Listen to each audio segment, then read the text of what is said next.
Gente, tudo bem?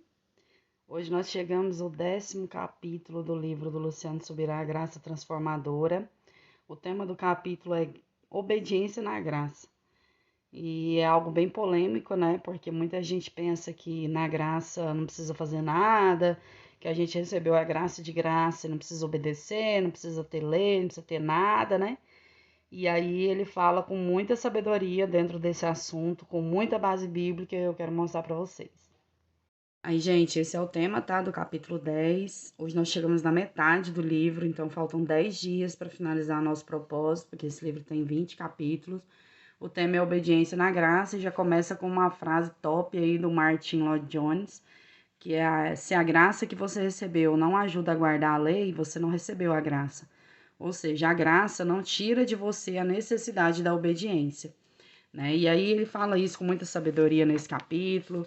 Eu fiquei apaixonada, marquei bastante coisa. Ele, nesse capítulo, de todos que eu li até agora, foi o que ele ficou mais indignado, assim, com algumas coisas que ele tem ouvido acerca de graça, né? Dos pregadores da atualidade. E ele falou várias vezes da indignação dele nesse capítulo. Eu marquei uma frasezinha de Rosa que eu queria mostrar para vocês. O recebimento da graça nunca foi desculpa para evitar a obediência. Então, ele fala muito da obediência durante todo o capítulo. Eu marquei bastante coisa.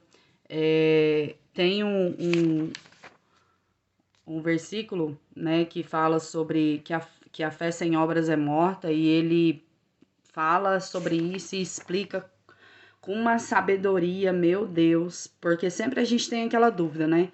Eu não preciso fazer nada para ser salvo, mas aí Tiago coloca, né, que a fé sem obras é morta e deixa a gente assim com um pouquinho de dúvida.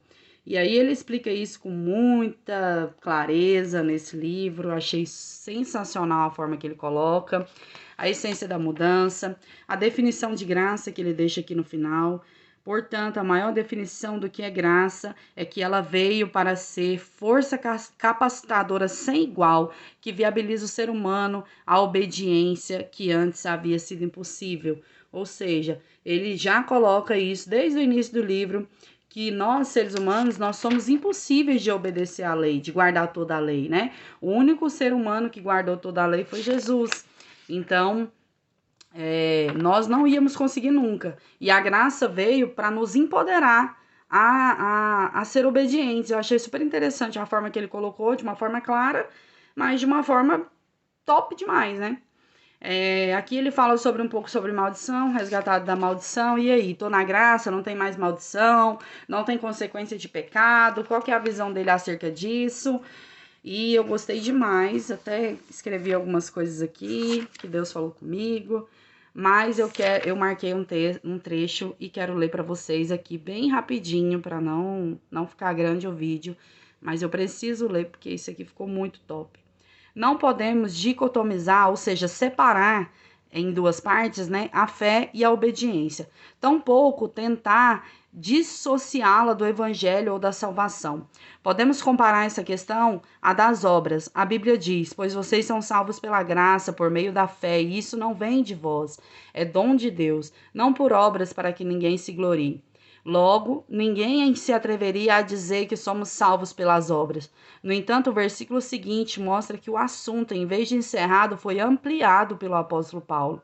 Porque somos criação de Deus, realizada em Cristo Jesus para fazermos boas obras, as quais Deus preparou antes para nós as praticarmos.